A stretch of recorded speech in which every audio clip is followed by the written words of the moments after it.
नमस्कार मित्रांनो, जय महाराष्ट्र। पंकजा गोपीनाथ मुंडे हे नाव राज्यभर देशभरात सातत्याने चर्चेत असलेलं नाव आहे। मात्र त्याच पंकजा मुंडे अगोदर पक्षावर नाराज होत्या, पण पक्षाने मात्र लोकसभेचे गाजर देऊन तिकीट देऊन पंकजांना कसतरी पक्षात पुन्हा आणलं।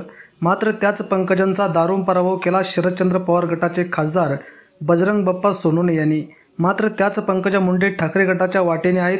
भाजपमध्ये राहून सातत्याने छळ होतोय। भाजपच्या राष्ट्रीय प्रभारी सचिव जरी असल्या तरी पंकजा मुंडे यांचा पक्का गेम मात्र फडणवीस यांनी केला, हे देखील तेवढेच सत्य आहे।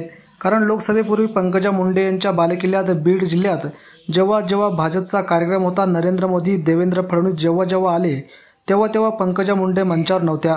त्यामुळे पंकजा मुंडे भाजपवर नाराज आहेत का, असा सवाल यावेळेस उपस्थित होतो।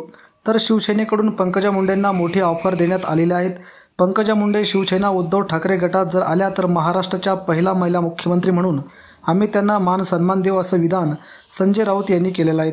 मित्रांनो, तुम्हाला काय वाटते? पंकजा मुंडे यांचे उज्ज्वल भविष्य ठाकरे गटात आहे का? कमेंटच्या माध्यमातून सांगा। धन्यवाद। जय महाराष्ट्र।